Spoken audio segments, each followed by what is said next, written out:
Hello everyone, स्वागत है आपका इकरा फिजिक्स में। आज हम एक नया चैप्टर स्टार्ट करने जा रहे हैं जिसका नाम है फ्रिक्शन।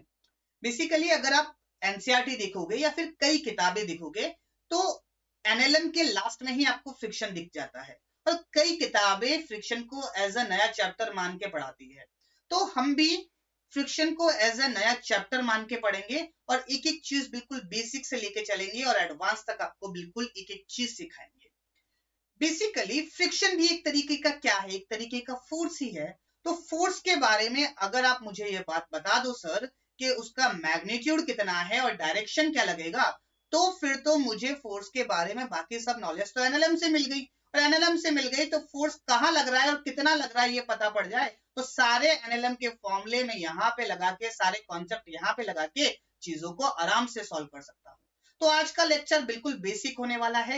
एक एक चीज बिल्कुल बेसिक से लेके चलेंगे कि क्या होता है फ्रिक्शन, क्या होता है काइनेटिक फ्रिक्शन, क्या होता है स्टैटिक फ्रिक्शन, क्या इनकी डायरेक्शंस होती है। कई सारे हमारे मिथ होते हैं फ्रिक्शन को लेके, वो भी आपके क्लियर करेंगे। तो अगर आज का लेक्चर अच्छे से समझ में आ गया तो आगे की चीजें तो हम एनएलएम से कनेक्ट करके चीजों को आसानी से सॉल्व कर सकते हैं। ओके, तो चलिए स्टार्ट करते हैं आज का खूबसूरत सा lecture with our topic that is friction. Friction की अगर मैं बात करूं तो अगर आपको याद हो कि जब हमने एनएलएम के अंदर टाइप्स ऑफ फोर्सेस पढ़े थे तब एक टाइप पढ़ा था इलेक्ट्रोमैग्नेटिक फोर्स, और उसके अंदर ये बात हमने कही थी कि जितने भी कांटेक्ट फोर्सेस होते हैं वो इलेक्ट्रोमैग्नेटिक इन नेचर होते हैं। ऐसा मैंने क्यों कहा था? क्योंकि जब भी दो बॉडीज कांटेक्ट में आती है तो उनके अंदर इंटरमॉलिक्यूलर इंटरेक्शन होता है, और इंटरमॉलिक्यूलर इंटरेक्शन होगा तो वो electromagnetic in nature, basically electric होता है। तो चार्जेस का रिडिस्ट्रीब्यूशन, चार्जेस का इंटरेक्शन होता है, इसीलिए उसको हम कहते हैं कि इलेक्ट्रोमैग्नेटिक फोर्सेस होते हैं। तो जब भी दो बॉडीज कांटेक्ट में होगी तो जितने भी कांटेक्ट फोर्स लगेंगे वो इलेक्ट्रोमैग्नेटिक फोर्सेस होते हैं। ये बात हमने एनएलएम में डिस्कस की थी। तो एक कांटेक्ट फोर्स हमने एनएलएम के अंदर पढ़ा था जिसका नाम है नॉर्मल। एक और कांटेक्ट फोर्स होता है जब दो बॉडीज कांटेक्ट में होती है तब लगता है, that is my friction force.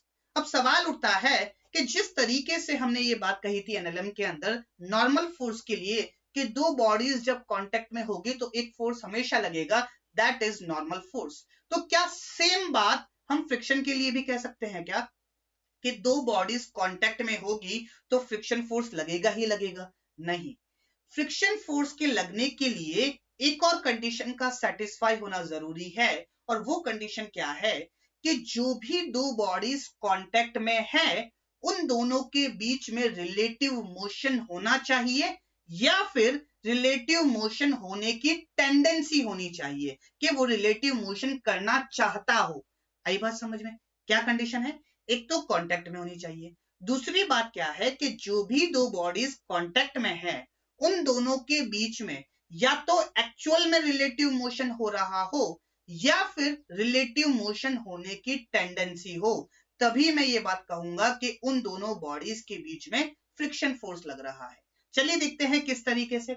For example, मेरे पास ये कोई ब्लॉक है जो ग्राउंड के ऊपर रखा हुआ है। इसके ऊपर कौन कौन से फोर्सेस लग रहे होंगे? मुझे पता है डाउनवर्ड डायरेक्शन में एक लग रहा होगा mg, ये ग्राउंड इसके ऊपर लगा रहा होगा इस डायरेक्शन में एक नॉर्मल फोर्स। अब बात समझो कि अगर मैं ये बात कहता हूं कि ग्राउंड के रिस्पेक्ट में इस ब्लॉक के पास इस डायरेक्शन में मूव होने की टेंडेंसी है, टेंडेंसी है इसका मतलब क्या हुआ कि अगर मैं इस डायरेक्शन में एक फोर्स लगाता हूं लेकिन ये ब्लॉक मूव नहीं कर रहा है, तो क्या हुआ कि ब्लॉक तो मूव नहीं कर रहा है ग्राउंड के रिस्पेक्ट में लेकिन इसके पास टेंडेंसी है।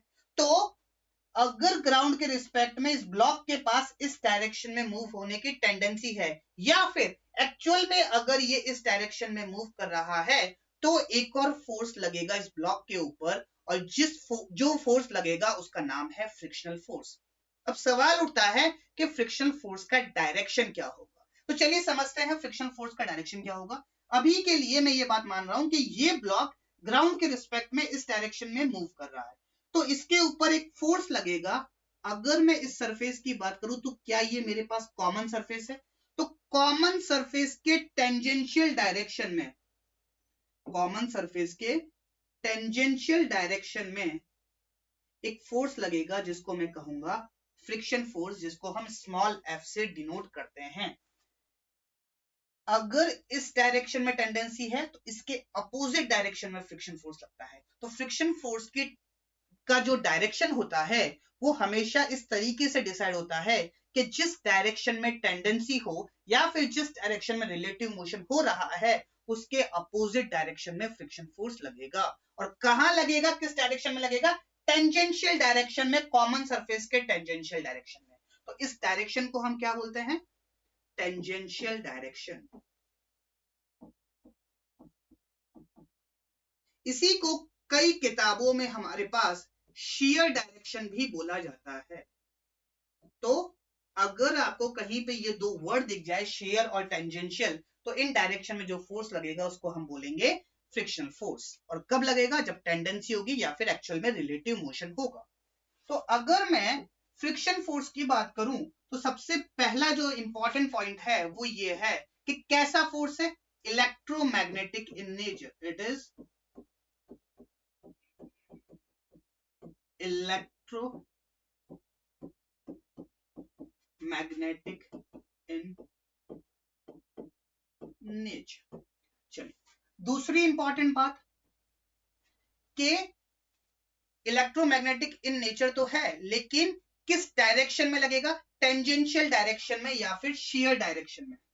इट एक्ट्स इन टेंजेंशियल और शेयर डायरेक्शन। ठीक है। तीसरा इंपॉर्टेंट पॉइंट कि कब लगेगा। तो कब लगेगा इसके लिए हमारे पास दो कंडीशन है। So this force will act when, first condition क्या है? Two bodies are in contact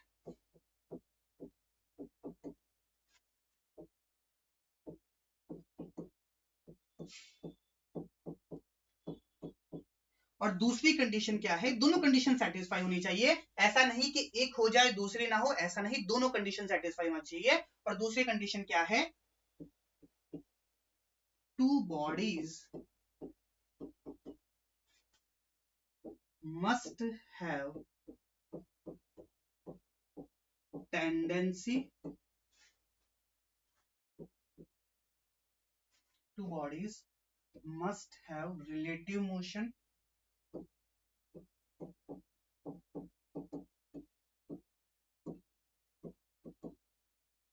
और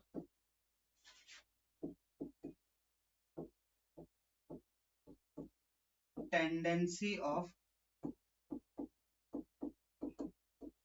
रिलेटिव मोशन। या तो दो बॉडीज के बीच में एक्चुअल में रिलेटिव मोशन हो या फिर टेंडेंसी ऑफ रिलेटिव मोशन हो, तभी मेरे पास फ्रिक्शन फोर्स लगेगा। चलिए, अब अगर मैं गौर से देखूं तो ये भी कांटेक्ट फोर्स है, ये भी कांटेक्ट फोर्स है। तो मुझे ये बात पता है कि अगर ग्राउंड ने इसके ऊपर नॉर्मल लगाया तो ये भी ग्राउंड के ऊपर एक नॉर्मल लगाएगा डाउनवर्ड डायरेक्शन में। क्यों? क्योंकि एक्शन रिएक्शन पेयर। इसी तरीके से अगर नीचे वाली सरफेस ने ऊपर वाली सरफेस के ऊपर इस डायरेक्शन में फ्रिक्शन फोर्स लगाया तो ऊपर वाली सरफेस भी नीचे वाली सरफेस पे इस डायरेक्शन में फ्रिक्शनल फोर्स लगाएगी। This is my direction of frictional force. क्यों? क्योंकि हर फोर्स, जितने भी फोर्सेस नेचर में एग्जिस्ट करते हैं, they exist in the form of action reaction pair. तो एक्शन रिएक्शन पेयर की फॉर्म में एग्जिस्ट करते हैं, तो इस पे अगर इस डायरेक्शन में लग रहा है तो डाउनवर्ड वाली बॉडी पे इस डायरेक्शन में लगेगा। तो अगर मैं नेट कांटेक्ट फोर्स की बात करूं, क्या नेट कांटेक्ट फोर्स मेरा इस डायरेक्शन में होगा? This is my net contact force, जिसको हम कभी कभी आर से डिनोट करते हैं। इस पे अगर मैं बात करूं तो इस पे नेट कांटेक्ट फोर्स कहां लगेगा? This is my net contact force. Normal और नेट कांटेक्ट फोर्स के बीच में जो एंगल होता है इसको हम फाई से डिनोट करते हैं। और हमारा जो फाई होता है ना, इसको एक नाम दिया जाता है जिसको हम बोलते हैं फ्रिक्शन एंगल। फाई हमारे पास क्या है? Friction angle. और कोई मुझसे tan फाई की वैल्यू पूछ ले तो ये क्या होगा? Perpendicular divided by base. Perpendicular क्या है? f, और बेस क्या है? n, तो ये क्या हो जाएगा? f divided by n। तो ये होता है हमारे पास फ्रिक्शन एंगल, और ये बेसिक डेफिनेशन होती है फ्रिक्शन की। अब किस तरीके से फ्रिक्शन एक्ट करता है, कि किन किन तरीके के फ्रिक्शन होते हैं, static friction, dynamic friction, kinetic friction या फिर लिमिटिंग फ्रिक्शन, इन सारे फ्रिक्शन को समझने के लिए एक सिमुलेशन देखते हैं। उसके बाद हमारा कॉन्सेप्ट हम बनाएंगे काइनेटिक फ्रिक्शन का और स्टैटिक फ्रिक्शन का। ओके, तो चलिए स्टार्ट करते हैं, देखते हैं क्या सिमुलेशन है मेरे पास। बेसिकली क्या सिचुएशन है, यहाँ पे एक 50 किलोग्राम का ब्लॉक रखा हुआ है। इस 50 किलोग्राम के ब्लॉक के ऊपर ये बंदा फोर्स लगाएगा। अब किस तरीके से ये ब्लॉक मूव करेगा, क्या क्या सिचुएशन बनेगी, उन सब सिचुएशन को हम नोट करेंगे और उसी के बेसिस पे हम हमारा कॉन्सेप्ट बिल्ड करेंगे। ओके, तो चलिए देखते हैं क्या सिचुएशन है मेरे पास। सबसे पहले मैंने क्या किया कि इसके ये है मेरे पास 50 किलोग्राम का ब्लॉक, और ये जो बंदा है इसके ऊपर फोर्स लगाना स्टार्ट करता है। लेट्स से फोर्स लगा सबसे पहले 50 न्यूटन का। तो क्या हुआ कि 50 न्यूटन का मैंने इस डायरेक्शन में इसके ऊपर फोर्स लगाया। तो आप गौर से देखोगे कि इस तरफ ये ब्लॉक मूव नहीं किया। इस ब्लॉक के मूव करने की टेंडेंसी है किस डायरेक्शन में? इस डायरेक्शन में। तो क्या हुआ, एक फ्रिक्शनल फोर्स लगा किस डायरेक्शन में? जिस डायरेक्शन में टेंडेंसी है उसके अपोजिट डायरेक्शन में, यहां पे इस डायरेक्शन में एक फ्रिक्शनल फोर्स लगा। क्या हमने बात सीखी कि जब ब्लॉक मूव नहीं किया, ब्लॉक रेस्ट पे है, तो जो हमारा अप्लाइड फोर्स है वही हमारा फ्रिक्शनल फोर्स है। यस और नो? चलिए अब आगे बढ़ते हैं और धीरे धीरे हमारा जो अप्लाइड फोर्स है इसको बढ़ाने की कोशिश करते हैं। तो हमने बढ़ाया, 51 न्यूटन हो गया, फिर 52 न्यूटन हो गया। धीरे धीरे धीरे धीरे हमने बढ़ाते गए बढ़ाते गए बढ़ाते गए बढ़ाते गए बढ़ाते गए बढ़ाते गए 61 न्यूटन तक हम पहुंच गए, 62 न्यूटन तक हम पहुंच गए। अभी भी क्या हो रहा है, जैसे जैसे मैं अप्लाइड फोर्स को बढ़ा रहा हूं वैसे वैसे हमारा फ्रिक्शन फोर्स भी बढ़ रहा है, लेकिन अभी तक हमारा जो ब्लॉक है वो मूव नहीं कर रहा है। चलिए और बढ़ाते हैं हमारे अप्लाइड फोर्स को। हम क्या कर रहे हैं, अप्लाइड फोर्स को बढ़ा रहे हैं, 63, 64, 65, 66, 67। जैसे ही 68 न्यूटन हुआ, हमारा फ्रिक्शन फोर्स घट के कितना हो गया, 50 न्यूटन। बात समझ आई? पहले हमारा अप्लाइड फोर्स के बराबर फ्रिक्शन फोर्स लग रहा था जब तक बॉडी मूव नहीं कर रही थी। जैसे ही हमारा अप्लाइड फोर्स 68 न्यूटन हुआ, फ्रिक्शन फोर्स घट के हो गया 50 न्यूटन। अब चाहे आप अप्लाइड फोर्स को कितना ही बढ़ा लो, फ्रिक्शन फोर्स हमारे पास कांस्टेंट है। तो हमको क्या बात समझ में आई कि जब बॉडी रेस्ट पे थी, जिस भी बॉडी के ऊपर हमारा फोर्स लग रहा था, जब बॉडी हमारी रेस्ट पे थी, तो क्या हुआ कि जब बॉडी रेस्ट पे थी तब तक तो हमारा अप्लाइड फोर्स फ्रिक्शन फोर्स के बराबर था, मतलब फ्रिक्शन फोर्स अप्लाइड फोर्स के बराबर आया। एक टाइम आया उसके बाद बॉडी मूव करने लग गई। जैसे ही बॉडी मूव करने लग गई, हमारा जो फ्रिक्शन फोर्स है वो घट गया, मतलब जो अप्लाइड फोर्स था उससे घट गया, और जो फ्रिक्शन फोर्स पहले लग रहा था, फॉर एग्जांपल जब तक मैं 66 न्यूटन तक चला रहा था तो फ्रिक्शन फोर्स 66 न्यूटन लग रहा था, लेकिन जैसे ही 68 न्यूटन 67 न्यूटन से ऊपर गया तो क्या हुआ, फ्रिक्शन फोर्स घट के हो गया 50 न्यूटन। अब चाहे मैं कितना भी फोर्स लगा लूं, मेरे पास जो फ्रिक्शन फोर्स है उसकी वैल्यू कांस्टेंट आ गई। तो कहने का मतलब क्या हुआ कि सिचुएशन फ्रिक्शन फोर्स अलग एक्ट करता है जब बॉडी हमारी रेस्ट पे हो, और फ्रिक्शन फोर्स अलग एक्ट करता है जब हमारी बॉडी मूव कर रही हो। तो जब हमारे पास टेंडेंसी ऑफ रिलेटिव मोशन होगी तब जो फ्रिक्शन फोर्स एक्ट करता है उसको हम बोलते हैं स्टैटिक फ्रिक्शन, और जब हमारे पास एक्चुअल में बॉडी रिलेटिवली मूव कर रही होगी तब हम ये बात कहेंगे कि तब जो फ्रिक्शन फोर्स लगता है, उस टाइम जो फ्रिक्शन फोर्स लगता है उसको हम बोलते हैं काइनेटिक फ्रिक्शन। ये बेसिक बेसिक बातें हमने इस सिमुलेशन से सीखी, और बातें सीखने की कोशिश करते हैं, फिर पूरी समरी लेके हमारा कॉन्सेप्ट बिल्ड करेंगे। चलिए आगे बढ़ते हैं। अब मैं क्या कर रहा हूं, इसका मास बढ़ा रहा हूं। मास बढ़ाने से क्या होगा, चलिए देखते हैं। मतलब जिस बॉडी के ऊपर हम फ्रिक्शन फोर्स देख रहे थे कि किस वैल्यू पे हमारा ब्लॉक मूव करने लग जाता है, तो उसकी वैल्यू को हम देखेंगे मास को बढ़ा के। चलिए देखते हैं मास बढ़ाने पे क्या हुआ।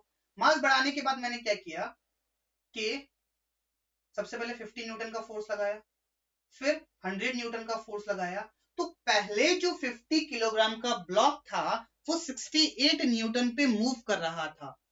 अब जब मैंने इसका मास बढ़ा दिया तो ये 100 न्यूटन पे भी मूव नहीं कर रहा। तो समझ में ये आया कि जिस फोर्स के ऊपर ये ब्लॉक मूव करने लग जाएगा उसकी वैल्यू बढ़ गई अगर मैंने मास को बढ़ा दिया।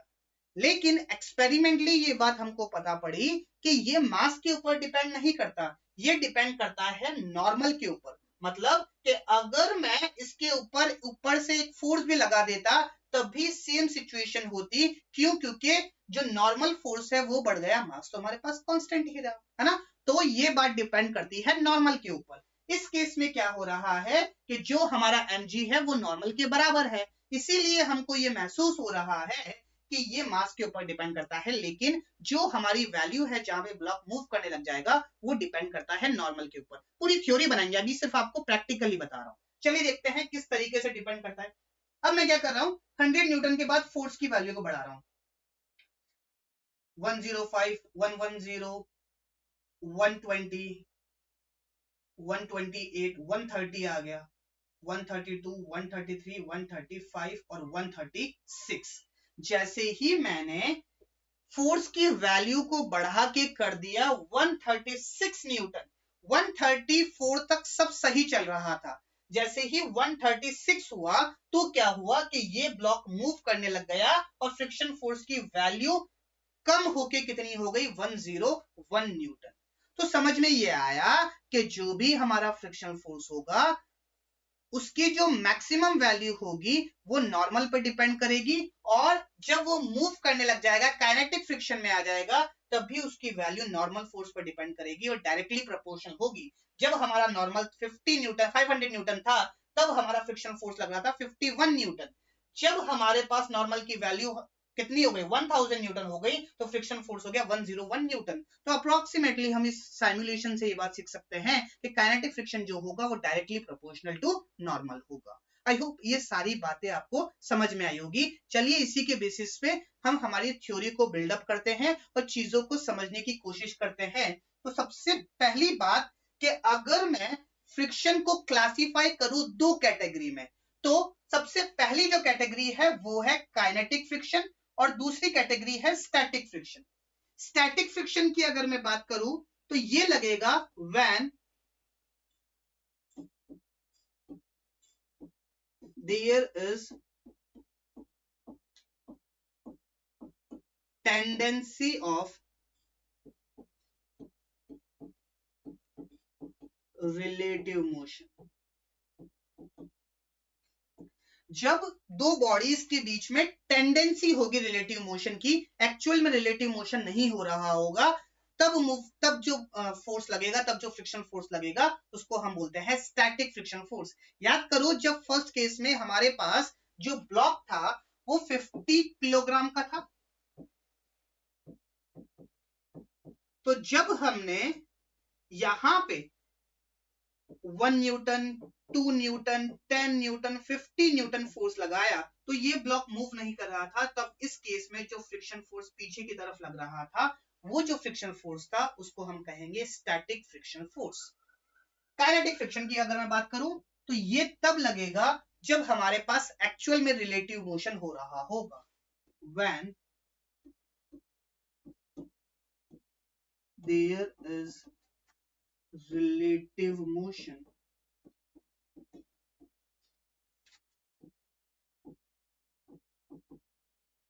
between objects। तो जब दो ऑब्जेक्ट्स के बीच में रिलेटिव मोशन होगा तब जो फ्रिक्शन फोर्स लगेगा उसको हम कहेंगे काइनेटिक फ्रिक्शन। याद करो जब हमने 50 किलोग्राम का ब्लॉक लगाया था और इसके ऊपर 68 न्यूटन से 68, 70 इस तरीके से एक्सटर्नल फोर्स लगाया था, तो पीछे की तरफ एक कांस्टेंट फोर्स लगने लग गया और वो जो फोर्स था उस केस में उसको हम कहेंगे काइनेटिक फ्रिक्शन फोर्स। तो जब बॉडी रिलेटिवली मूव कर रही होगी काइनेटिक फ्रिक्शन, जब बॉडी के पास टेंडेंसी होगी रिलेटिव मोशन में मूव करने की, तब हमारे पास जो फ्रिक्शन फोर्स लगेगा वो लगेगा स्टैटिक फ्रिक्शन फोर्स। ओके, तो चलिए इसको बारी बारी से समझते हैं। सबसे पहले देखते हैं kinetic friction force. Kinetic friction force के बारे में सबसे सिंपल फोर्स है हमारे पास। लेट्स से मेरे पास एक बॉडी है जो कि ग्राउंड के ऊपर रखी हुई है इस तरीके से,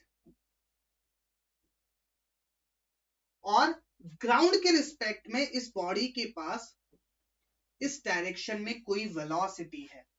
लेट्स से इस बॉडी का मास मेरे पास है m, तो नीचे की तरफ कौन सा फोर्स लग रहा होगा? एक लग रहा होगा mg, ऊपर की तरफ एक फोर्स लग रहा होगा नॉर्मल। यस और नो?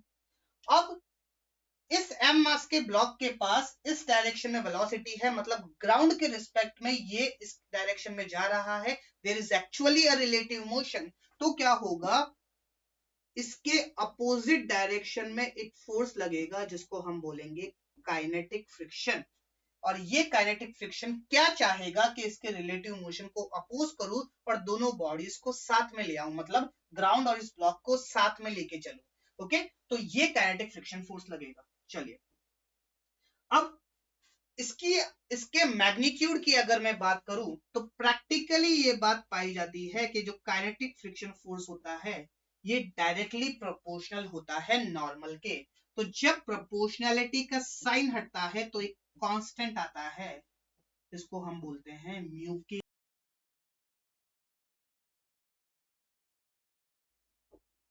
अब ये जो म्यू के है इसको हम बोलते हैं coefficient of kinetic friction. Mu के क्या है हमारे पास? म्यू के है कोफिशिएंट ऑफ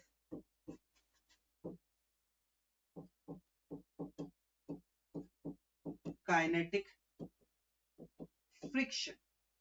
अगर म्यूके की मैं बात करूं तो म्यूके डिपेंड करता है कि जो दो बॉडीज है उनका नेचर कैसा है, जो भी दो बॉडीज कांटेक्ट में है उनका नेचर कैसा है। अगर दोनों बॉडीज ज्यादा रफ होगी तो म्यूके की वैल्यू भी ज्यादा होगी, अगर दोनों बॉडीज स्मूथ होगी तो म्यूके की वैल्यू भी कम होगी। तो नेक्स्ट इंपॉर्टेंट पॉइंट क्या है?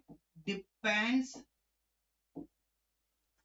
On the nature of bodies.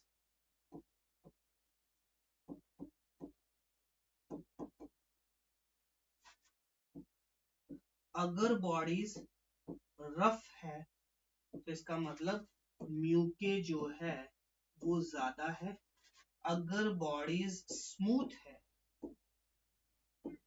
तो जो हमारा म्यूके होगा उसकी वैल्यू कम होगी। अगर मैं म्यूके की बात करूं तो म्यूके की वैल्यू जो होती है वो हमेशा 0 से बड़ी होती है। कई किताबों में ऐसा दे रखा होता है कि 0 और 1 के बीच में होती है, फालतू की बात है। हमेशा 0 से बड़ी होगी, मतलब लोअर लिमिट हमारे पास है, अपर लिमिट हमारे पास कुछ नहीं है। तो म्यूके की जो वैल्यू होती है it is always greater than equals to 0। ठीक है, तो म्यूके की value greater than equals to 0 होगी।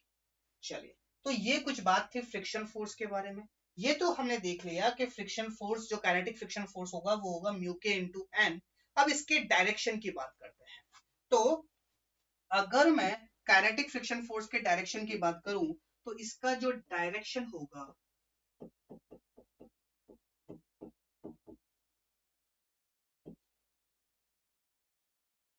ये हमेशा opposite to the relative velocity होगा, ऑपोजिट टू द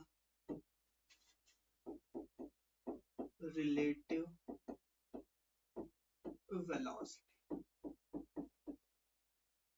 किस तरीके से समझने की कोशिश करेंगे? कि फॉर एग्जाम्पल ये कोई ब्लॉक है और ये ग्राउंड के ऊपर रखा हुआ है और इसके पास इस डायरेक्शन में वेलोसिटी है, इस डायरेक्शन में वेलोसिटी है, तो फ्रिक्शन फोर्स इस वेलोसिटी को अपोज करते हुए इसके अपोजिट डायरेक्शन में लगेगा। जो फ्रिक्शन फोर्स का डायरेक्शन इस ब्लॉक के ऊपर होगा वो इस डायरेक्शन में होगा। ये हमारे पास नॉर्मल इसके ऊपर और एक mg लग रहा होगा। हमने क्या बात कही थी कि यहां से हमारे पास आएगा r which is my net contact force। अगर मैं इस एंगल को फाई बोलता हूं जो कि हमारे पास होता है फ्रिक्शन एंगल, तो tan फाई की वैल्यू क्या होगी? tan फाई हमने ये बात कही थी कि perpendicular divided by base which is f divided by n। और F की वैल्यू हमने देखी थी कि अब हमारे पास काइनेटिक फ्रिक्शन है तो हम इसको Fk बोल सकते हैं। यहाँ पे क्या हो जाएगा Fk डिवाइडेड बाय n, और Fk होता है हमारे पास म्यू इंटू एन, म्यू के into n divided by n। तो tan फाई हमारे पास हो जाएगा म्यू के बराबर in case of kinetic friction. और फाई क्या है हमारे पास? एंगल ऑफ फ्रिक्शन या फिर फ्रिक्शन एंगल। तो ये कुछ बेसिक बात थी हमारे पास काइनेटिक फ्रिक्शन के बारे में कि मैग्नीट्यूड होगा म्यू के इंटू एन और डायरेक्शन होगा opposite to the relative velocity. ये जो डायरेक्शन है ना काइनेटिक फ्रिक्शन में, ये बहुत इंपॉर्टेंट है। तो ये हमको निकालना आना चाहिए। जब चीजें आसान होती है तब तो हमको सिंपल लगता है क्या ही है कि इस डायरेक्शन में वेलोसिटी है, इस डायरेक्शन में फ्रिक्शन फोर्स लग जाएगा। लेकिन चीजें जैसे जैसे मुश्किल होती जाएगी वैसे वैसे हमको थोड़ा बहुत कंफ्यूजन होने लग जाएगा। तो इसीलिए हमारे पास जो काइनेटिक फ्रिक्शन का डायरेक्शन है ये निकालना अच्छे से आना चाहिए। चलिए कुछ सवाल सॉल्व करते हैं जिससे थोड़ी क्लैरिटी आएगी काइनेटिक फ्रिक्शन के डायरेक्शन पे। मैग्नीट्यूड की अभी मैं बात नहीं कर रहा हूं, सिर्फ और सिर्फ डायरेक्शन की बात कर रहा हूं। चलिए देखते हैं मुझसे सवाल में क्या पूछा है। Identify the direction of kinetic friction force between each contact. सबसे पहला सवाल आसान सा सवाल कि भैया एक ब्लॉक इस डायरेक्शन में मूव कर रहा है विद वेलोसिटी v, तो इसके ऊपर काइनेटिक फ्रिक्शन फोर्स का डायरेक्शन क्या होगा? तो सिंपल सी बात, इसके रिस्पेक्ट में इसके पास रिलेटिव वेलोसिटी है इधर, तो काइनेटिक फ्रिक्शन फोर्स लगेगा इधर, और ग्राउंड के ऊपर लगेगा इस तरफ। सिंपल। अभी तो सॉल्व किया था, इजी तो है। चलिए और सवाल देखते हैं। अब क्या है कि दो ब्लॉक्स है, M2 जो है इसके पास वेलोसिटी है इस तरफ और M1 के पास वेलोसिटी है इस तरफ, और जो कि है 8 मीटर पर सेकेंड। अब मुझे ये बताना है कि M2 और M1 के ऊपर जो काइनेटिक फ्रिक्शन लगेगा, क्योंकि काइनेटिक फ्रिक्शन ही लगेगा, क्यों? क्योंकि there is some relative motion between both the blocks, और जब रिलेटिव मोशन आएगा तो फ्रिक्शन जो पिक्चर में आएगा वो आएगा हमारे पास काइनेटिक फ्रिक्शन। चलिए देखते हैं। अब मुझे डायरेक्टली तो ये बात पता नहीं पड़ रही कि किस तरफ लगेगा काइनेटिक फ्रिक्शन। क्यों? क्योंकि मुझे ये बात सबसे पहले निकालनी पड़ेगी कि M2 का मोशन M1 के रिस्पेक्ट में किस तरीके से हो रहा है, किस डायरेक्शन में हो रहा है। तो उसके लिए मैं क्या कर रहा हूं, M1 के ऊपर जाकर बैठ रहा हूं। तो M1 के ऊपर जाकर अगर मैं बैठ रहा हूं तो एक हर्जाना भुगतना पड़ेगा, और हर्जाना क्या है कि इसकी वेलोसिटी को पलटा के देना पड़ेगा। तो जब मैं वेलोसिटी को पलटा के दूंगा इस तरफ 8 मीटर पर सेकेंड, तो M1 तो रेस्ट पे आ गया, और M1 के रिस्पेक्ट में M2 के पास इस तरफ 8 है इस तरफ 2 है, तो क्या मैं ये बात बोल सकता हूं कि इसके पास इस तरफ 6 मीटर पर सेकेंड वेलोसिटी है। मतलब इसके रिस्पेक्ट में इसकी वेलोसिटी इस तरफ है और इसके रिस्पेक्ट में ये इस डायरेक्शन में जा रहा है। तो क्या मैं ये बात बोल सकता हूं क्या कि M2 के ऊपर जो फ्रिक्शन फोर्स लगेगा वो इस डायरेक्शन में लगेगा, और M2 के ऊपर इस डायरेक्शन में लगेगा तो M1 के ऊपर इस डायरेक्शन में लगेगा। इसको FK1 और इसको भी FK1 मैं नाम दे रहा हूं।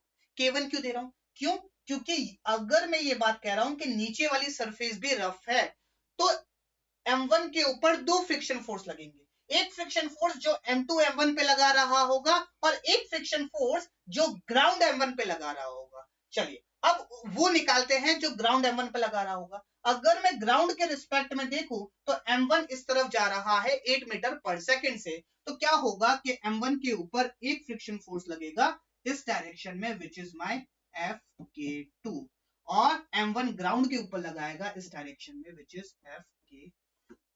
तो इस तरीके से आपको फ्रिक्शन फोर्स का डायरेक्शन देखना है। सबसे पहले देखना है कि रिलेटिव मोशन किस डायरेक्शन में हो रहा है। जिस भी डायरेक्शन में रिलेटिव मोशन हो रहा है उसके अपोजिट डायरेक्शन में आपको फ्रिक्शन फोर्स लगा देना है। ओके, चलिए और एग्जांपल देखते हैं।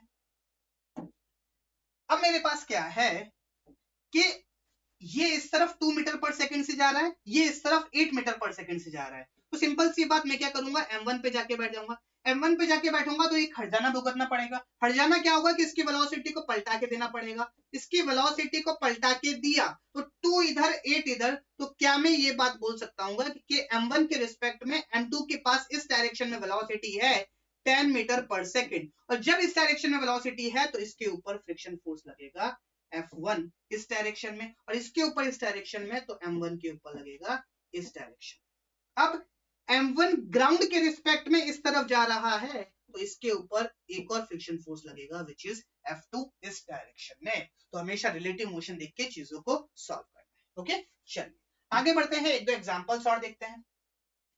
अब मेरे पास क्या है, 3 ब्लॉक्स है।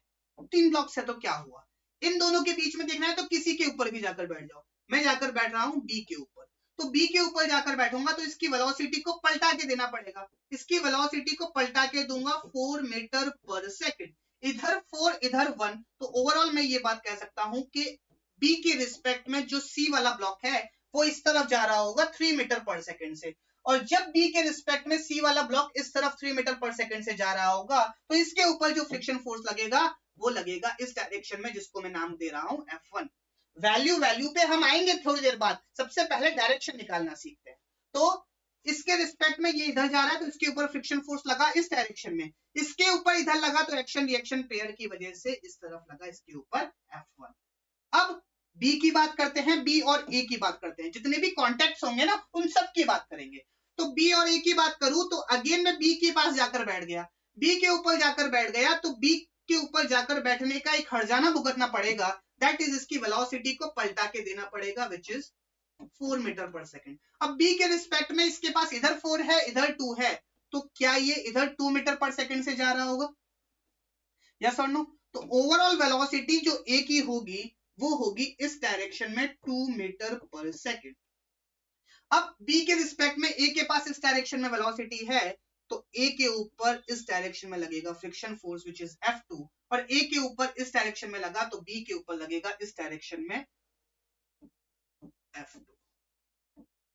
अब ए और ग्राउंड की मैं बात करूं तो ग्राउंड के हिसाब से ए इस तरफ जा रहा है 2 मीटर पर सेकंड से, तो ए के ऊपर ग्राउंड एक फ्रिक्शन फोर्स लगाएगा F3, और सेम फ्रिक्शन फोर्स ये ग्राउंड के ऊपर लगाएगा F3। तो इस तरीके से आप रिलेटिव मोशन की हेल्प से फ्रिक्शन फोर्स का डायरेक्शन आप निकाल सकते हो। चलिए अगला सवाल देखते हैं। अगला सवाल क्या है, अब देखो ये है वेलोसिटी मीटर पर सेकंड, ये है एक्सेलरेशन। याद करो जब motion in a straight line पढ़ा था तो वहां पे एक स्टेटमेंट पढ़ा था कि किसी भी बॉडी का डायरेक्शन ऑफ मोशन उसकी वेलोसिटी से पता चलता है, ना कि एक्सेलरेशन से। तो ये जो एक्सेलरेशन आपको दे रखे हैं ये सिर्फ आपको कंफ्यूज करने के लिए दे रखे हैं। इस पॉइंट पे अगर मैं देखूं कि फ्रिक्शन फोर्स का डायरेक्शन क्या होगा तो वो सिर्फ और सिर्फ रिलेटिव वेलोसिटी से मुझे पता चलेगा। चलिए देखते हैं रिलेटिव वेलोसिटी से किस तरीके से पता चलेगा। सबसे पहली बात, मैं बी के ऊपर जाकर बैठ रहा हूं, तो जब मैं बी के ऊपर जाकर बैठूंगा तो इसका हर्जाना भुगतना पड़ेगा, इसकी वेलोसिटी को पलटा के देना पड़ेगा। तो पलटा के दूंगा तो इस तरफ हो गई 6 मीटर पर सेकंड, 3 इधर 6 इधर, तो ओवरऑल ये ब्लॉक इस डायरेक्शन में जा रहा होगा with respect to b with a velocity of 9 meter per second, और 9 मीटर पर सेकंड से इधर जा रहा होगा तो इसके ऊपर जो फ्रिक्शन फोर्स लगेगा वो लगेगा इस डायरेक्शन में, दैट इज F1, और इसके ऊपर इस डायरेक्शन में लगा तो बी के ऊपर इस डायरेक्शन में लगेगा विच इज F1।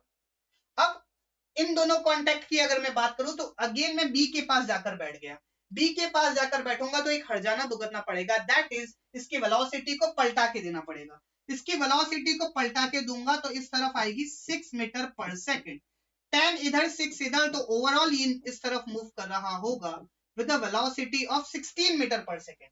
बी के रिस्पेक्ट में ए इधर मूव कर रहा है तो ए के ऊपर फ्रिक्शन फोर्स लगेगा इस तरफ, लेट्स से F2, और ए के ऊपर इस तरफ लगेगा तो बी के ऊपर इस तरफ लगेगा विच इज माय F2। अब ए और ग्राउंड की अगर मैं बात करूं तो ग्राउंड के रिस्पेक्ट में ए इस तरफ जा रहा है 10 मीटर पर सेकंड से, तो ए के ऊपर ग्राउंड इस डायरेक्शन में एक फ्रिक्शन फोर्स लगाएगा F3 और ए ग्राउंड पे लगाएगा इस डायरेक्शन में विच इज F3। तो इस तरीके से आप काइनेटिक फ्रिक्शन फोर्स का डायरेक्शन निकाल सकते हो या फिर रख सकते हो। ओके, तो आई होप आपको मैग्नीट्यूड पता पड़ा होगा। मैग्नीट्यूड सिंपल, म्यू के इनटू एन। म्यू के क्या है? कोफिशिएंट ऑफ काइनेटिक फ्रिक्शन, जो कि जो भी दो बॉडीज कांटेक्ट में है उसके ऊपर डिपेंड करेगा। अगर सरफेसेस स्मूथ है तो म्यू के की वैल्यू कम होगी, और अगर सरफेसेस हार्ड है मतलब रफ है तो हमारे पास म्यू के की वैल्यू ज्यादा होगी। म्यू के की वैल्यू 0 से ऊपर कितनी भी हो सकती है, कई किताबों में 1 दे रखा होता है जो कि गलत है, 1 से ऊपर भी हो सकती है म्यू के की वैल्यू। और डायरेक्शन हम रिलेटिव वेलोसिटी से निकालेंगे कि जिस डायरेक्शन में रिलेटिव वेलोसिटी होगी उसको अपोज करते हुए हमारे पास जो काइनेटिक फ्रिक्शन है उसका डायरेक्शन होगा। आई होप काइनेटिक फ्रिक्शन आपको क्रिस्टल क्लियर होगा, और सवाल सॉल्व करेंगे जब हमारे पास और क्लैरिटी आ जाएगी। ओके, चलिए अब आगे बढ़ते हैं और नेक्स्ट देखते हैं static friction force.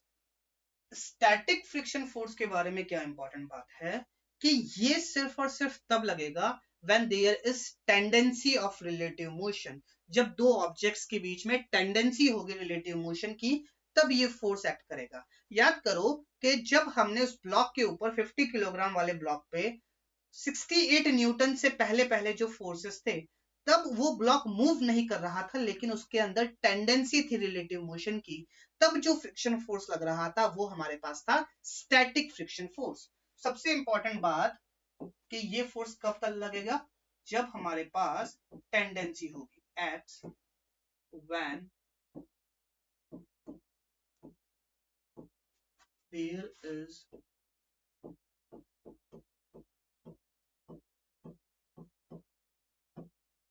tendency of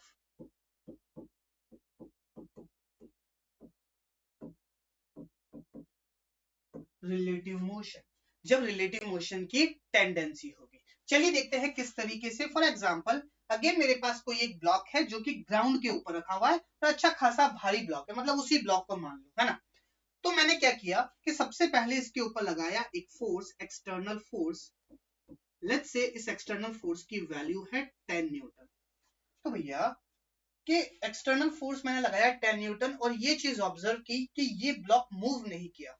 भैया फोर्स लगाने पे भी ये ब्लॉक मूव नहीं किया, तो मेरे दिमाग में आया कि फोर्स लगाया तो एक्सेलरेशन आना चाहिए, और एक्सेलरेशन आना चाहिए तो भैया ब्लॉक मूव करना चाहिए, लेकिन ब्लॉक मूव नहीं किया। इसका मतलब क्या हुआ कि कोई ना कोई फोर्स और लग रहा होगा जो इस फोर्स को बैलेंस कर रहा होगा और इस बॉडी को इक्विलिब्रियम में ला रहा होगा। तो जब एक्सपेरिमेंटली इस चीज को देखा तो पता ये पड़ा कि इसके ऊपर एक फोर्स लग रहा था पीछे की तरफ 10 न्यूटन का, और ये जो फोर्स था ये था हमारे पास फ्रिक्शनल फोर्स। अब मैंने क्या किया कि धीरे धीरे धीरे धीरे धीरे इसकी वैल्यू बढ़ाता गया। जैसे मैंने इसकी वैल्यू बढ़ा के की 12 न्यूटन, तो ये चीज ऑब्जर्व हुई कि अगेन ये ब्लॉक मूव नहीं किया और ये ब्लॉक मूव नहीं किया। इसका मतलब क्या हुआ कि यहाँ पे भी हमारे जो फ्रिक्शनल फोर्स है इसने अपनी वैल्यू बढ़ा के कर दी 12 न्यूटन। तो समझ में ये आया कि static friction force kinetic friction force की तरह कांस्टेंट तो नहीं है, ये अपनी वैल्यू को बदल सकता है, सेल्फ एडजस्ट कर सकता है डिपेंडिंग ऑन एक्सटर्नल फोर्स। अरे आपने ये चीज देखी भी होगी कि कोई ऑब्जेक्ट अगर मैं थोड़ा फोर्स लगाता हूं तो वो मूव नहीं कर रहा है, इसका मतलब इक्विलिब्रियम में है, मतलब एक और फोर्स लग रहा होगा बैकवर्ड डायरेक्शन में, और वो फोर्स क्या होगा? फ्रिक्शन फोर्स होगा। और ये फ्रिक्शन फोर्स जितना मैं फोर्स लगा रहा हूं उसके ऊपर डिपेंड करेगा। अगर मैं 10 न्यूटन लगा रहा हूं तो इसने अपनी वैल्यू को एडजस्ट करके 10 न्यूटन कर दिया। मैंने 12 न्यूटन लगाया तो इसने अपनी वैल्यू को एडजस्ट करके 12 न्यूटन कर दिया। अगर मैं फ्रिक्शन फोर्स की डायरेक्शन को चेंज कर देता हूं, सॉरी एक्सटर्नल फोर्स की डायरेक्शन को चेंज कर देता हूं, अब मैं एक्सटर्नल फोर्स इधर लगा रहा हूं 10 न्यूटन, तो फ्रिक्शनल फोर्स ने अपनी डायरेक्शन को चेंज करी होगी, तभी तो ये ब्लॉक मूव नहीं किया। तो फ्रिक्शनल फोर्स ने भी अपनी डायरेक्शन को चेंज करके इस तरफ लगा दिया 10 न्यूटन। तो समझ में ये आया कि स्टैटिक में कहानी इतनी सिंपल नहीं है। स्टैटिक में जो फोर्स लगता है स्टैटिक फ्रिक्शन फोर्स, वो कांस्टेंट नहीं है, उसको मैं म्यू इनटू एन नहीं लिख सकता। क्यों? क्योंकि वो अपनी वैल्यू को कंटिन्यूअसली चेंज कर रहा है, बट ये सारी बातें डिपेंड कर रही है कि मैं एक्सटर्नल फोर्स कितना लगा रहा हूं और कहां लगा रहा हूं। अगर मैंने एक्सटर्नल फोर्स का डायरेक्शन चेंज किया तो फ्रिक्शनल फोर्स ने भी अपना डायरेक्शन चेंज कर दिया। पहले एक्सटर्नल फोर्स इधर लग रहा था तो फ्रिक्शनल फोर्स इधर लग रहा था, पहले 10 न्यूटन लग रहा था तो फ्रिक्शनल फोर्स 10 न्यूटन हो गया, फिर मैंने एक्सटर्नल फोर्स को बढ़ा के 12 न्यूटन कर दिया तो फ्रिक्शनल फोर्स ने भी अपनी वैल्यू को बढ़ा के 12 न्यूटन कर दिया। तो समझ में ये आया कि ये जो फ्रिक्शनल फोर्स है ये अपनी वैल्यू को एडजस्ट कर सकता है, अपनी डायरेक्शन को एडजस्ट कर सकता है depending on the external force जो कि मैं ब्लॉक पे लगा रहा हूं। इसी चीज को एक और तरीके से आप समझ सकते हो कि it depends on the tendency of relative motion. जब मैं इस डायरेक्शन में फोर्स लगा रहा था तो इसकी टेंडेंसी थी इस डायरेक्शन में मूव करने की, इसीलिए फ्रिक्शन फोर्स इस डायरेक्शन में लग रहा था। जब मैंने फोर्स इस डायरेक्शन में लगाने लग गया तो क्या हुआ कि इस ब्लॉक की टेंडेंसी हो गई इस डायरेक्शन में मूव करने की, तो फ्रिक्शन फोर्स इसको अपोज करते हुए इस डायरेक्शन में लगने लग गया। चलिए अब मैं क्या करूंगा कि ऐसा तो है नहीं कि ये ब्लॉक कभी भी मूव नहीं करेगा। उसी एग्जांपल को लेके आता हूं, 50 किलोग्राम वाले एग्जांपल को लेके आता हूं। लेट्स सी ये है मेरे पास 50 किलोग्राम, जो भी इनके बीच में वैल्यू उन सब पे आएंगे धीरे धीरे। तो मुझे ये बात दिख रही थी कि बढ़ाते बढ़ाते मैंने 50 न्यूटन कर दी, फिर जब मैंने इसके ऊपर फ्रिक्शन फोर्स की वैल्यू की 68 न्यूटन, तो 68 न्यूटन पे क्या हुआ, 67 न्यूटन की अगर मैं बात करूं तो 67 न्यूटन पे क्या हुआ, 67 न्यूटन पे ये बात हो रही थी कि 67 न्यूटन जैसे ही मैंने की तो स्टैटिक फ्रिक्शन फोर्स की एक मैक्सिमम वैल्यू आ गई। इस मैक्सिमम वैल्यू से अगर मैं हल्का सा भी आगे करता हूं तो क्या होगा कि ये ब्लॉक मूव करने लग जाएगा, और ये ब्लॉक मूव करने लग जाएगा और पीछे की तरफ जो फ्रिक्शन लगने लग जाएगा वो कौन सा फ्रिक्शन हो जाएगा, काइनेटिक फ्रिक्शन फोर्स। क्यों? क्योंकि काइनेटिक फ्रिक्शन फोर्स तब पिक्चर में आता है जब रिलेटिव मोशन हो रहा होता है। जीरो से मैंने फोर्स बढ़ाता गया 10, 12, 15, 19, एक टाइम आया जब मेरे पास स्टैटिक फ्रिक्शन फोर्स की वैल्यू मैक्सिमम हो गई। क्यों? क्योंकि जैसे जैसे इसको बढ़ा रहा था ये बढ़ रहा था, ये बढ़ रहा था, ये बढ़ रहा था। एक टाइम आएगा जब इसकी वैल्यू मैक्सिमम हो जाएगी, तो जब इसकी मैक्सिमम वैल्यू हो जाएगी उससे अगर मैं हल्का सा भी फोर्स को बढ़ाता हूं तो क्या होगा कि ये ब्लॉक मूव करने लग जाएगा, और जैसे ही ये ब्लॉक मूव करने लग जाएगा तो पीछे की तरफ स्टैटिक फ्रिक्शन फोर्स नहीं लगेगा, कौन सा फोर्स लगेगा, kinetic friction force. I hope this thing is clear. अब ये जो वैल्यू है मतलब maximum value of static friction force, maximum value of static friction force, इसका एक नाम है जिसको हम बोलते हैं लिमिटिंग फ्रिक्शन। इसका क्या नाम है, लिमिटिंग फ्रिक्शन। और इसकी वैल्यू फिक्स है किसी भी दो ऑब्जेक्ट्स के लिए, लिमिटिंग फ्रिक्शन की वैल्यू फिक्स है। याद करो कि जब 50 किलोग्राम का ब्लॉक था तो नॉर्मल 500 न्यूटन लग रहा था, तो जो ब्लॉक मूव करने लगा था मैक्सिमम स्टैटिक फ्रिक्शन फोर्स उसकी वैल्यू कितनी आई थी, 67 न्यूटन। और जब मैंने 50 किलोग्राम की जगह 100 किलोग्राम कर दिया तो नॉर्मल कितना हो गया, 1000 न्यूटन। तो मैंने जब नॉर्मल को डबल किया तो लिमिटिंग फ्रिक्शन फोर्स की वैल्यू कितनी आई थी, 67 का डबल विच इज 134। तो ये बात समझ में आई कि जो मैक्सिमम वैल्यू होगी वो डायरेक्टली प्रोपोर्शनल होगी नॉर्मल के। तो दूसरी इंपॉर्टेंट बात क्या है कि लिमिटिंग वैल्यू जो होगी वो डायरेक्टली प्रोपोर्शनल होगी नॉर्मल के, it will be directly proportional to normal. और जब यहां पे प्रोपोर्शनैलिटी का साइन हटता है तो एक कांस्टेंट आता है जिसको हम बोलते हैं म्यू एस, और ये हमारे पास क्या है, coefficient of static friction force.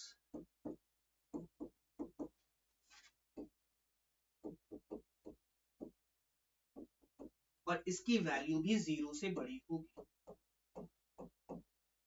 I hope this thing is clear. अब एक और बात देखते हैं, बात समझो कि ये तो क्या है, स्टैटिक फ्रिक्शन फोर्स की मैक्सिमम वैल्यू। तो क्या मैं ये बात कह सकता हूं क्या कि जो हमारा स्टैटिक फ्रिक्शन फोर्स होगा, मतलब जब मैं 10 न्यूटन का ब्लॉक 10 न्यूटन का फोर्स लगा रहा था तो पीछे की तरफ जो फोर्स लग रहा था उसको हमने कहा स्टैटिक फ्रिक्शन फोर्स। तो जो हमारा स्टैटिक फ्रिक्शन फोर्स होगा, क्या इसकी वैल्यू 0 से बड़ी और एफ लिमिटिंग से छोटी होगी? यस और नो? बात समझ आई? Static friction force constant force नहीं, इसकी वैल्यू चेंज होती जाती है, 0 से बड़ी होगी, इक्वल होगी, या फिर एफ लिमिटिंग से छोटी होगी। अच्छा, एफ लिमिटिंग से छोटी क्यों होगी? क्योंकि एफ लिमिटिंग वो फ्रिक्शन फोर्स है जहां पे हमारा जो ब्लॉक है वो जस्ट अबाउट टू मूव है, इससे अगर मैं हल्का सा भी ज्यादा फोर्स लगा देता हूं तो हमारा ब्लॉक मूव करने लग जाएगा। तो जो स्टैटिक फ्रिक्शन फोर्स है उसकी वैल्यू 0 से एफ लिमिटिंग के बीच में। एक और इंपॉर्टेंट बात, अगर आपको याद हो तो जब मैं फोर्स की वैल्यू बढ़ा रहा था वैसे वैसे हमारा फ्रिक्शन फोर्स की वैल्यू जो हमारा पीछे की तरफ फ्रिक्शन फोर्स की वैल्यू थी वो बढ़ रही थी। एक टाइम आया जब 67 से हल्का सा ज्यादा मैंने फोर्स की वैल्यू को बढ़ाया, तो आपको याद हो पीछे की तरफ जो फ्रिक्शन फोर्स लग रहा था वो एकदम से कम हो गया। तो कहने का मतलब क्या हुआ कि जो लिमिटिंग फ्रिक्शन फोर्स था वो तो 67 न्यूटन था, और जैसे ही मैंने 68 न्यूटन लगाया तो पीछे की तरफ लगने लग गया काइनेटिक फ्रिक्शन, वहां पे आएगा म्यू के, एन तो सेम ही है, तो कहानी किसकी है? म्यू एस और म्यू के की। तो समझ में ये आया कि म्यू के की जो वैल्यू है वो म्यू एस से कम होती है। तो प्रैक्टिकली ये बात पता पड़ी कि म्यू के is less than mu S. याद करो वो सिमुलेशन, वापस वीडियो को पीछे जाके देखो, जैसे ही ब्लॉक मूव करने लग गया फ्रिक्शन फोर्स की वैल्यू एकदम से कम हो गई, 51 न्यूटन हो गई थी। और 51 न्यूटन हो गई थी इसका मतलब क्या हुआ कि वो कांस्टेंट हो गई, काइनेटिक फ्रिक्शन आ गया, काइनेटिक फ्रिक्शन हमारे पास कांस्टेंट होता है। I hope this thing is clear to you. Okay, चलिए, तो ये थी हमारी कहानी स्टैटिक फ्रिक्शन की और काइनेटिक फ्रिक्शन की। चलिए कुछ इंपॉर्टेंट बात देख लेते हैं। तो स्टैटिक फ्रिक्शन कब लगता है? When there is tendency of relative motion between two objects. और इंपॉर्टेंट बात क्या है कि सेल्फ एडजस्टिंग होता है इसका नेचर। स्टैटिक फ्रिक्शन फोर्स का जो नेचर होता है वो सेल्फ एडजस्टिंग होता है। इसकी वैल्यू 0 से लिमिटिंग फ्रिक्शन के बीच में हो सकती है। लिमिटिंग फ्रिक्शन क्या होता है? अगर लिमिटिंग फ्रिक्शन की बात करूं तो maximum value of static friction को हम लिमिटिंग फ्रिक्शन बोलते हैं। इसकी वैल्यू फिक्स है which is mu s into n. और लिमिटिंग फ्रिक्शन को किस तरीके से डिफाइन किया जाता है? Maximum value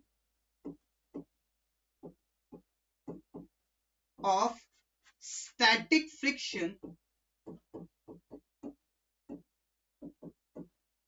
after which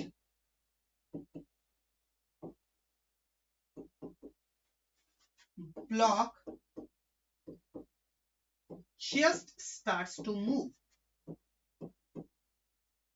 just about to move, just about to move.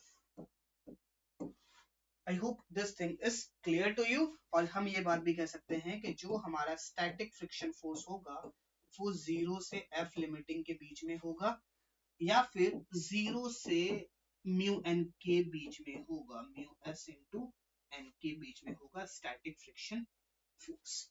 I hope this thing is clear. Okay, चलिए आगे बढ़ते हैं, नेक्स्ट समराइज करते हैं। सबसे पहली बात, सारी बात एक्सटर्नल फोर्स पर डिपेंड करेगी स्टैटिक फ्रिक्शन फोर्स के केस में। अगर मेरे पास जो एक्सटर्नल फोर्स है वो लेस देन इक्वल्स टू है एफ एस के, मतलब external friction, sorry F S के नहीं, एफ लिमिटिंग के।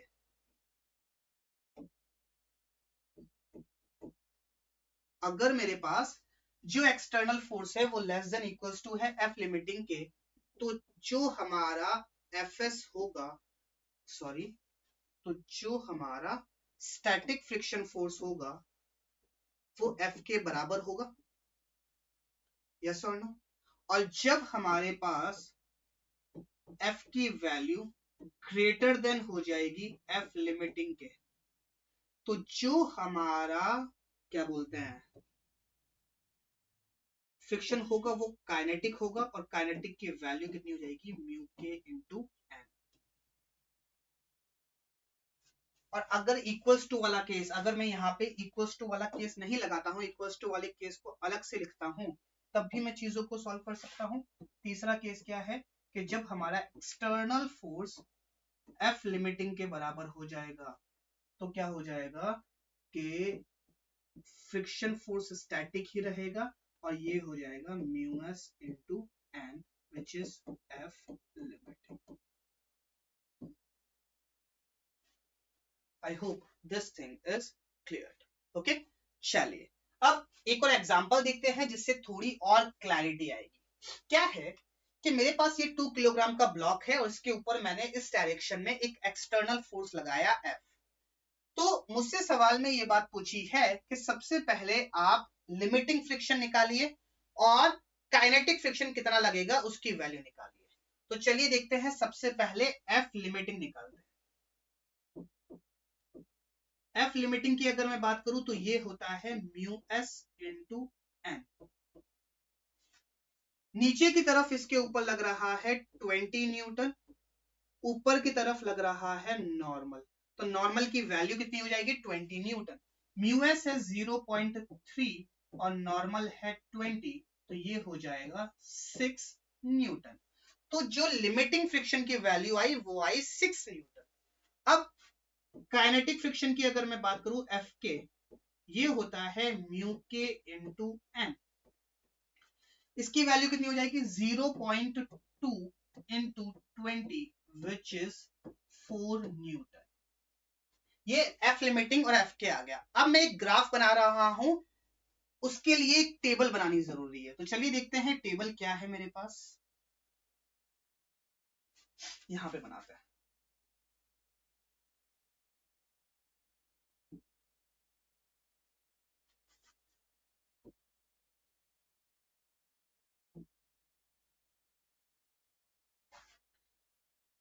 चलिए देखते हैं, यहां पे है मेरे पास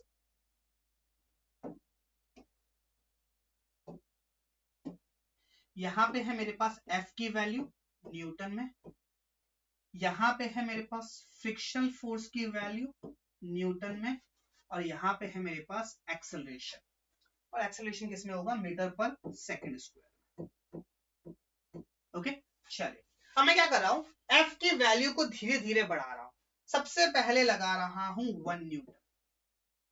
तो फ्रिक्शनल फोर्स कितना लगेगा भैया, मुझे ये बात पता है कि जो एक्सटर्नल फोर्स है वो मैक्सिमम वैल्यू से कम है, और मैक्सिमम वैल्यू से कम है तो पीछे की तरफ जो फ्रिक्शन फोर्स लगेगा वो स्टैटिक फ्रिक्शन फोर्स लगेगा, और पीछे की तरफ स्टैटिक फ्रिक्शन फोर्स लगेगा। ये ब्लॉक कहीं मूव नहीं कर रहा तो वो 1 न्यूटन के बराबर ही लगेगा। यहाँ पे जो फ्रिक्शन फोर्स लगेगा वो लगेगा 1 न्यूटन, और 1 न्यूटन लगेगा तो एक्सेलरेशन कितना हो जाएगा 0। क्यों? क्योंकि नेट फोर्स 0 है। अब मैंने बढ़ा के क्या कर दिया, एक्सटर्नल फोर्स को कर दिया 3 न्यूटन। 3 न्यूटन जैसे ही किया तो क्या होगा कि पीछे की तरफ अगेन मैक्सिमम वैल्यू से तो कम है, और मैक्सिमम वैल्यू से कम है तो पीछे की तरफ फ्रिक्शन फोर्स हमारे पास अगेन लग जाएगा 3 न्यूटन, सेल्फ एडजस्टिंग, तो एक्सेलरेशन हो जाएगा 0। अब मैं क्या कर रहा हूं, एफ लिमिटिंग से हल्की सी कम ले रहा हूं, मतलब 5.9999 न्यूटन ये एक्सटर्नल फोर्स लगा रहा हूं। तो फ्रिक्शनल फोर्स भी इतना ही लग जाएगा। क्यों? क्योंकि लिमिटिंग से कम है। तो 5.999 न्यूटन, और एक्सेलरेशन कितना हो जाएगा 0। अब मैं क्या कर रहा हूं, एक्सटर्नल फोर्स जो लगा रहा हूं वो लिमिटिंग से हल्का सा ज्यादा, मतलब स्टैटिक फ्रिक्शन की जो मैक्सिमम वैल्यू है उससे हल्का सा ज्यादा लगा रहा हूं। For example 6.0001। अगर मैं इतना फोर्स लगाता हूं तो जैसे ही लिमिटिंग फ्रिक्शन फोर्स से ज्यादा फोर्स लगेगा ये ब्लॉक मूव करने लग जाएगा, और जैसे ही मूव करने लग जाएगा फ्रिक्शन कौन सा आ जाएगा, काइनेटिक फ्रिक्शन फोर्स, और वो कितना है 4 न्यूटन। और काइनेटिक फ्रिक्शन फोर्स आ गया, ब्लॉक मूव करने लग गया। इसका मतलब क्या हुआ कि इस ब्लॉक के ऊपर इस डायरेक्शन में लग रहा है 6.0001, और पीछे की तरफ लग रहा है kinetic friction force which is 4 Newton. तो नेट फोर्स आएगा इस डायरेक्शन में, तो नेट एक्सेलरेशन भी आएगा इस डायरेक्शन में, और नेट एक्सेलरेशन की वैल्यू कितनी हो जाएगी इस तरफ नेट फोर्स कितना होगा 2.0001, ये net force divided by mass which is 2, तो 1.0001, 1.0001 ये हमारे पास एक्सेलरेशन की वैल्यू आ जाएगी। अब चाहे मैं एक्सटर्नल फोर्स को कितना भी रखूं, लेट्स से मैंने किया 8 न्यूटन, तो इस तरफ 8, इस तरफ काइनेटिक फ्रिक्शन फोर्स तो हमारे पास कांस्टेंट रहेगा, तो 8 - 4 इज 4 न्यूटन, सबसे पहले ये तो 4 ही रहेगा, और 4 divided by 2 is 2 metre per second square.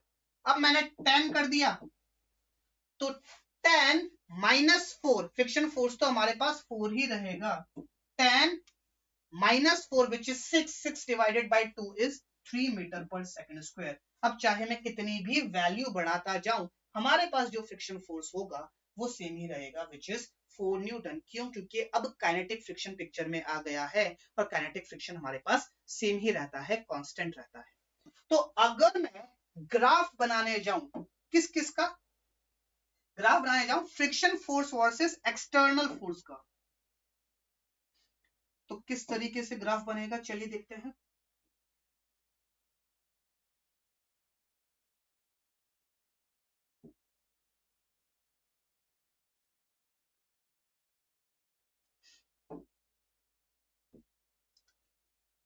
यहाँ पे मेरे पास F है और यहाँ पे हमारे पास स्मॉल f है which is my frictional force. तो गौर से देखो कि जब 1 न्यूटन था तो फ्रिक्शन फोर्स 1 न्यूटन, 3 न्यूटन तो 3 न्यूटन, 5.99 न्यूटन तो 5.99 न्यूटन। तो एक टाइम तक तो क्या होगा कि F और F की वैल्यू डायरेक्टली प्रोपोर्शनल होगी, तो एक टाइम तक तो इनका जो ग्राफ बनेगा वो कुछ इस तरीके से बनेगा, और ये जो वैल्यू आएगी जब तक डायरेक्टली प्रोपोर्शनल होगी, ये होगी मेरे पास F लिमिटिंग, यस और नो, ये जो वैल्यू होगी ये होगी F लिमिटिंग की। अब बात समझो कि ये तो हो गया, अब जैसे ही F लिमिटिंग पे पहुंचेंगे तो फ्रिक्शन फोर्स की वैल्यू थोड़ी कम होगी, इससे हल्का सा आगे, मतलब 6.0001 पे हल्का सा आगे पहुंचेंगे, तो इसी पॉइंट पे बात होगी, इसी पॉइंट पे हल्की सी कम होगी, और कम होने के बाद इसके बाद जो वैल्यू रहेगी वो कांस्टेंट रहेगी इस तरीके से। तो इसका ग्राफ कुछ इस तरीके से रहेगा। यहां पे जो फ्रिक्शन फोर्स लग रहा है ये है हमारे पास स्टैटिक फ्रिक्शन फोर्स, और यहाँ पे जो फ्रिक्शन फोर्स लग रहा है ये लग रहा है काइनेटिक फ्रिक्शन फोर्स, जिसकी वैल्यू हमारे पास कांस्टेंट है। आई होप आपको ये ग्राफ समझ में आया होगा और सारी बातें समझ में आई होगी related to static friction force and kinetic friction force. Okay, so that's it from my side for today. Thank you so much everyone. Next class में हम इसके न्यूमेरिकल सॉल्व करेंगे, अब तो न्यूमेरिकल्स ही न्यूमेरिकल्स है आगे जाके, तो नेक्स्ट क्लास में हम इसके न्यूमेरिकल सॉल्व करेंगे। Okay, so that's it from my side for today. Thank you so much everyone, keep learning.